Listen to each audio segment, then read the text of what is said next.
Hi, my name is Ashley White, and for my interpersonal communications class, I was asked to write a speech analyzing one of my friends, and was asked to apply a few of the concepts from Interpersonal Communication, Everyday Encounters by Julia T. Wood to kind of help people in the audience better understand what relationships are really about. The relationship I described was with my best friend Amanda, who I have been friends with since I was 6 years old. So we've had about 13 long years of a friendship, and we went through a lot of hardships when we were younger, such as both of our parents separating. In 5th grade I moved away, and that kind of made our communication a little rougher, but through it all we've really overcome a lot as friends, and I think a lot of it has to do with some of the concepts that I'm going to explain to you in this video. Some of the concepts are listening, closeness through doing, support, and response to conflict. Listening is probably one of the most important concepts in a relationship because it really enables you to learn a lot about the person that you're having a relationship with, and it really brings you closer knowing that somebody will listen and that somebody will always be there for you. The definition of listening is an active, complex process that consists of being mindful, hearing, selecting, and organizing information, interpreting communication, responding, and remembering. And that is on page 147 in Interpersonal Communications Everyday Encounters. By listening, we're able to filter out background noise and focus our attention solely on the speaker. And that's really important when you're trying to talk and listen to someone, because you really want to pay full attention on what they're saying. And especially with friendships, it helps bring you closer, helps you learn more about each other, and it really helps knowing that someone will always be there for you to listen and to understand. And one of the best examples that I could think of was when my parents were separating. It really helped to know that my friend would always be there to kind of help to listen to what I was going through and to try to understand what I was going through, and knowing that she would always be there to listen would really help. And one of the recommendations I would give to people that are having problems with having people listen to them or listening is to really just make yourself available. If you live farther away, then you can talk over the phone when you have time, just for maybe a few minutes a day, or you can use technology. You can email, you can use some of the online places like MySpace or Facebook, which a lot of people have actually found friends that they haven't talked to for years. And really just try to make time to talk to your friends and to listen to them and to help understand them, because you never know, they might not have anyone else to listen to or to listen to them, and it really just helps knowing that someone will always be there for you. So definitely technology, just emailing each other, just maybe a few sentences, or just talking a few minutes a day, I think really helps to bring friendships closer and to help people better understand what each other is going through. The second concept I want to talk about is support.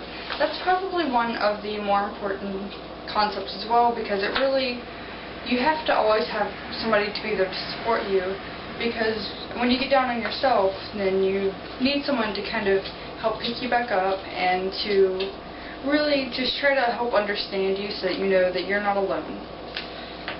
The definition of support is to try to understand another's conflict and signal that we understand their feelings while offering to help them with their problem, and that's on page 258 in Interpersonal Communications Everyday Encounters by Julia T. Wood.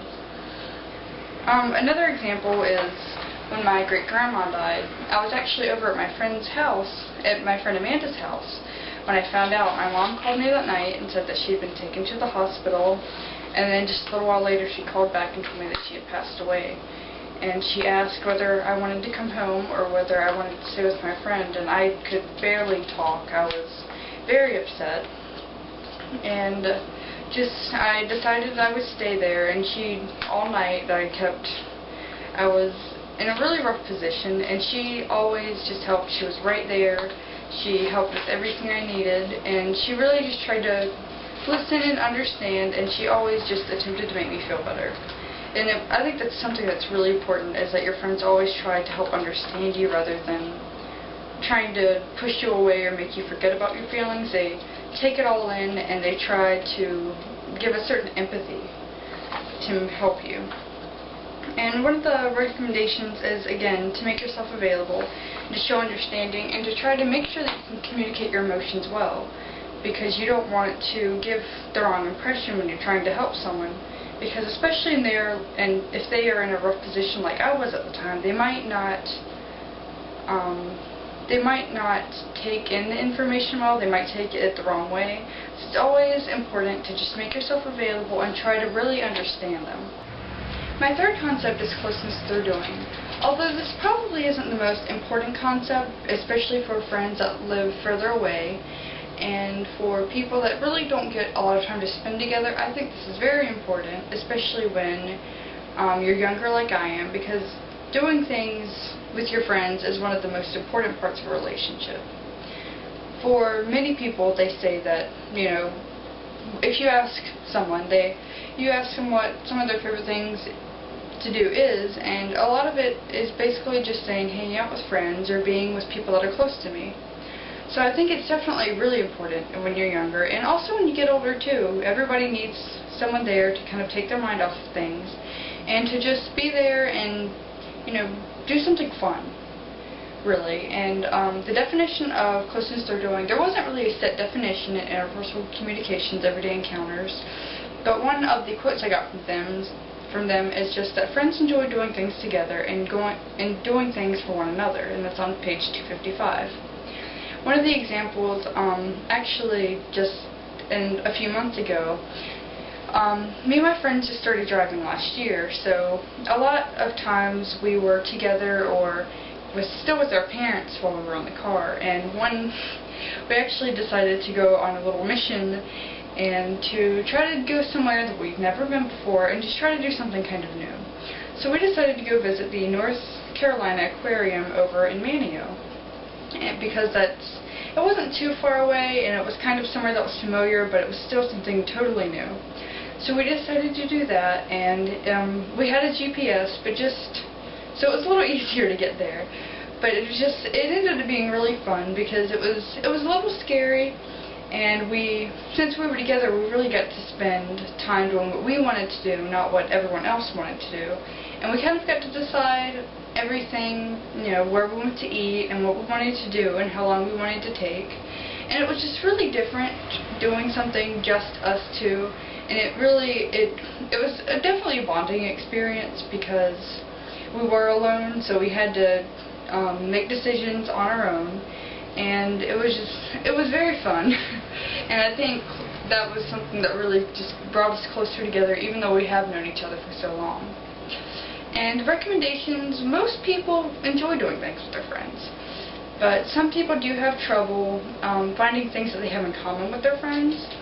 So one of the things I would say is to just try to do things together as much as possible. Try to get comfortable doing things that your friends want to do, because you never know, you might find out that you like it too.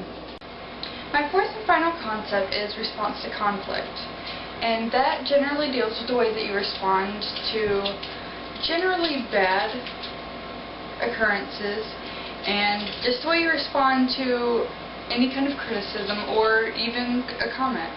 And the definition of that is the way we act or the things we say in tough situations. And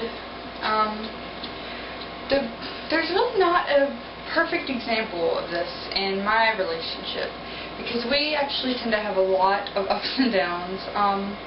Not necessarily really groundbreaking, but we have little tips, little things. If we're both very stubborn, very bullheaded, so if we both don't get our way, we have a tendency to just get into little tiffs every once in a while. And recommendations, if you aren't good in responding to conflict, is there's actually two different responses that you can use. There is the loyal response and the voice response.